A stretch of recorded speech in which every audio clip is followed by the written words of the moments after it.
My name is William, and I am 77 years old. I know that doesn't sound particularly old to some of you, and maybe it isn't.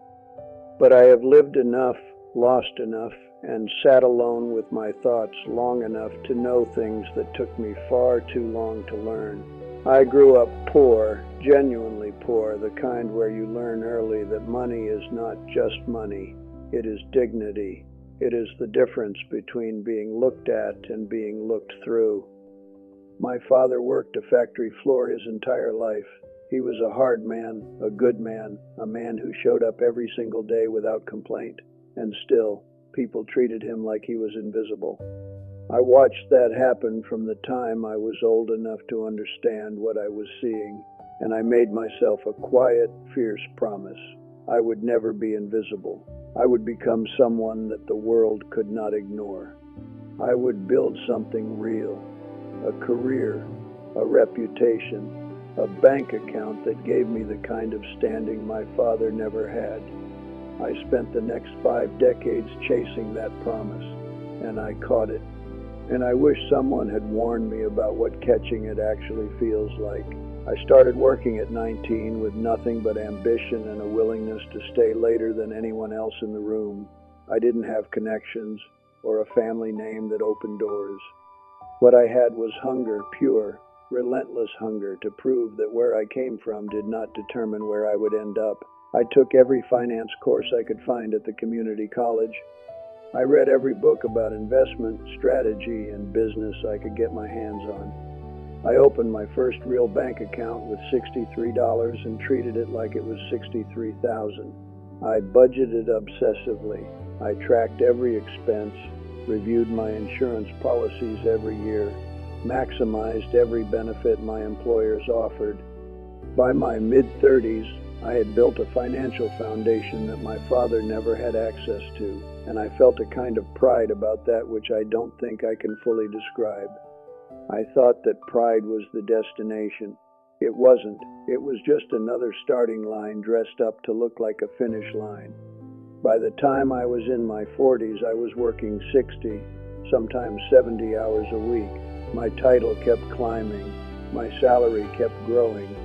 My financial advisor kept congratulating me every quarter on my portfolio performance, and I kept nodding and feeling the hollow space underneath the congratulations. Because here is what nobody in a finance meeting ever says out loud. Numbers on a page do not keep you warm. A strong investment return does not sit across from you at dinner and ask how you are really doing. I missed my children growing up. Not metaphorically, literally missed it. I was traveling for work when my son hit his first baseball.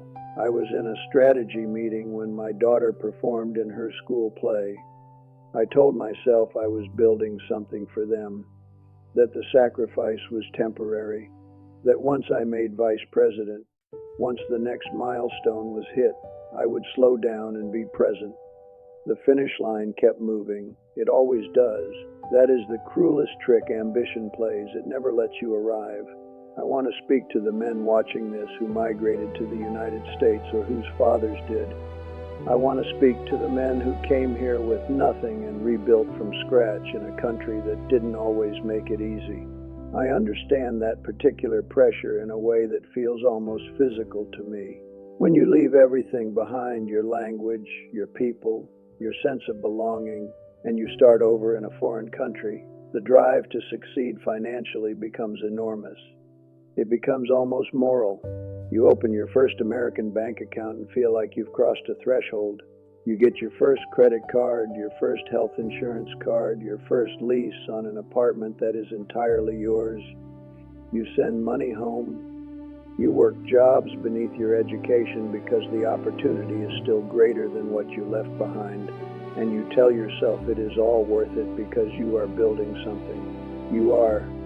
But please hear me. Do not disappear inside the building. The people you are building it for need you to still be a person when you come home at night. I made vice president at 52, corner office, window view, my name on the door. I remember standing in that office on my first morning and thinking that my father would have been proud. And then almost immediately after that thought came another one. quieter and harder. I had no idea if my kids would say the same. I had provided for them financially. The college savings accounts were fully funded. The health insurance was excellent. The house was paid off. On paper, I was a model father. But I had missed so much of the actual living of their childhoods that by the time I had the title and the office, they were already grown and gone, building their own lives in cities far from me. I would call sometimes, and the conversations would be polite and short. Not cold, they loved me, I knew that. But there was a distance between us that money could not close, and that no financial planning session had ever warned me about. I had confused providing for my family with being present for my family. They are not even close to the same thing. My wife Eleanor nearly left me when I was 48 years old. We had been married 22 years by then. We had built a financially secure life together, good insurance coverage, solid retirement savings, a home we owned outright. From the outside, we looked like success. On the inside, we were two people living parallel lives that rarely intersected with any real depth or attention. She sat me down one evening and said something I have carried every day since. She said, "William, I don't need the money. I need you. I need you to look at me, actually look at me, hear what I'm saying, be in this room with me." I didn't know how to respond. I had spent so many years equating love with provision that I had forgotten love also requires presence. She didn't leave. We worked through it, slowly and imperfectly, the way you work through things when both people are stubborn and committed. But I lost years with her that I cannot recover. Years when she needed me to show up and I was somewhere else in my head, planning the next move, calculating the next step. There is a particular kind of pain that comes from being successful at the wrong things. I was exceptional at building financial security. I was disciplined about saving, strategic about investing, meticulous about protecting what we had built. Every insurance policy was reviewed annually. Every bank statement was reconciled. Every financial goal I set for myself, I met and then set a higher one. But the ledger I never kept, the accounting I never bothered to do, was the one that measured how I spent my time and attention. If someone had shown me that ledger at 50, how many evenings I had traded away for work, how many conversations I had half listened to, how many moments with my children I had exchanged for the next deadline, I think it would have broken something open in me that needed to be broken open much sooner. I spent 48 years chasing a feeling of worthiness through achievement. At 73, I finally understood that worthiness was never something I had to earn. It was mine the whole time. I had just been too busy proving it to notice. I want to talk about my father for a moment, because I think everything I did wrong traces back to a story I told myself about him. I watched my father be disrespected despite working hard his entire life, and I decided that the problem was that he hadn't achieved enough. If he had climbed higher, earned more, built more, the world would have treated him differently. So I climbed, I earned, I built. And what I discovered too late, at the top of a ladder I had spent decades scaling, was that I had misread the story completely. My father was not diminished by his bank account. He was diminished by a world that valued the wrong things. And instead of rejecting that world's values, I had absorbed them completely and called it ambition. I had spent my life trying to win a game that was never worth playing. He was a better man than most of the vice presidents I have ever known. The factory floor he worked said nothing about the size of his heart. My son Marcus came to visit me last year. He is 44 now, with children of his own and a life I am proud of from a distance that feels wider than the miles between our cities. We sat on my porch and talked for a long afternoon, and at one point he said something that stayed with me. He said, "Dad, I don't really know you. I know your resume. I know what you achieved. But I don't know what you're afraid of, what makes you laugh, what you actually think about at 3 in the morning." He wasn't angry when he said it. That almost made it harder. He was just honest, the way children become honest with their parents when enough time has passed and enough distance has been covered.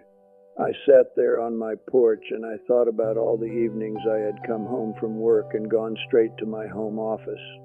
all the weekends I had spent on calls, all the times he had knocked on that office door and I had held up one finger just a minute, and that minute had stretched into an hour and he had gone to bed without me ever coming out. The finance industry teaches you to think in terms of returns. What is the return on this investment? What is the cost of this decision over time? It is a useful framework for money.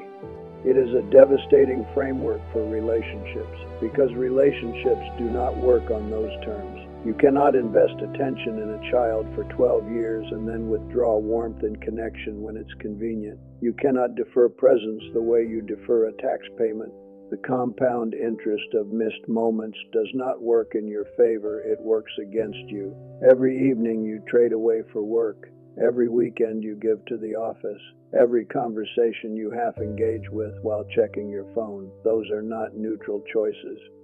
They are withdrawals from something that does not have an unlimited balance.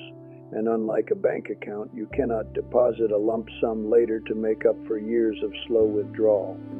The balance doesn't work that way. I know, because I tried. I retired and tried to make up for lost time with my children, and it helped, but it was not the same as having been there. I am going to say something about money now, because I don't want you to walk away from this thinking that money doesn't matter. It does. Financial security is real, and it changes what is possible in a life. I am glad I built what I built. I am glad my children never worried about whether the lights would stay on.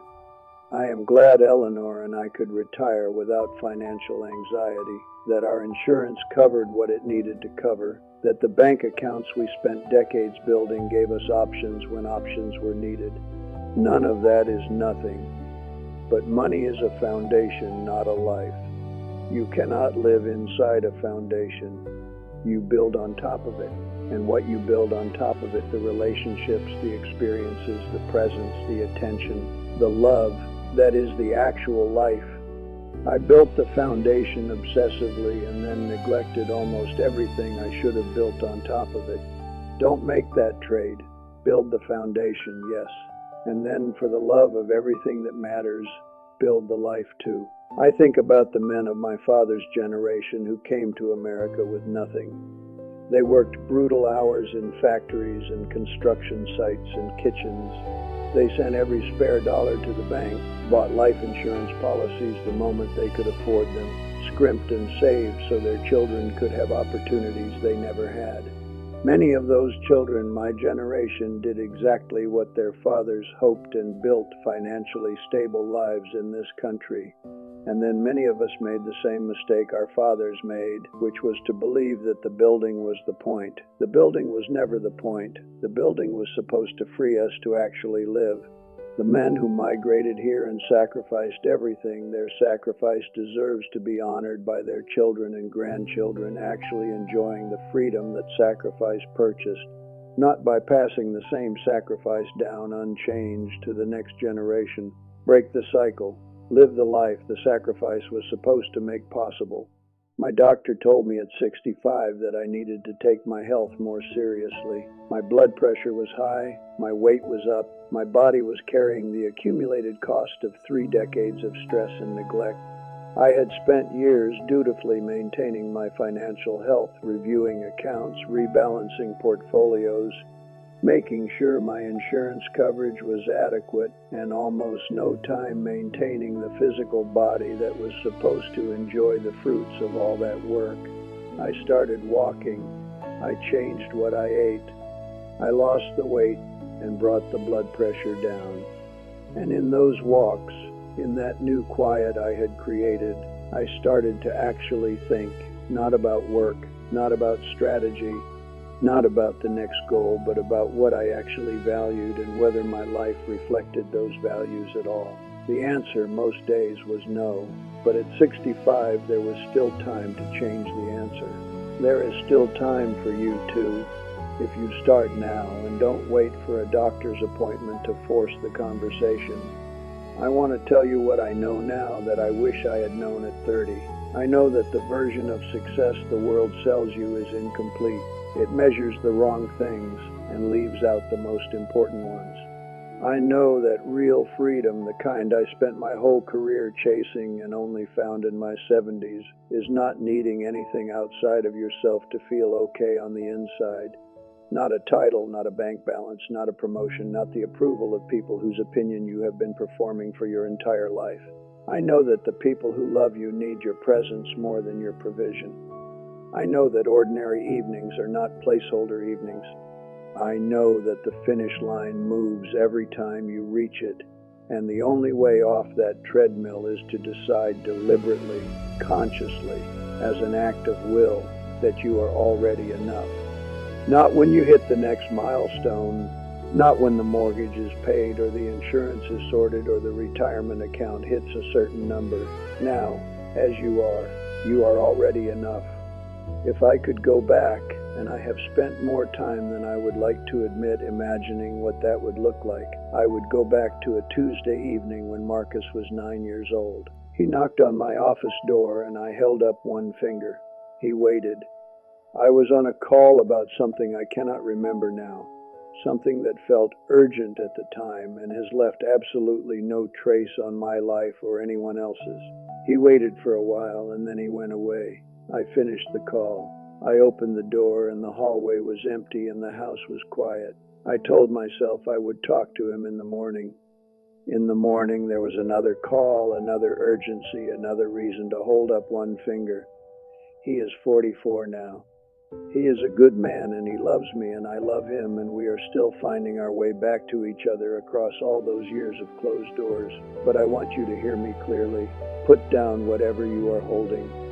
Open the door, walk into the hallway while whoever is waiting for you is still there. That is the whole lesson. That is every lesson.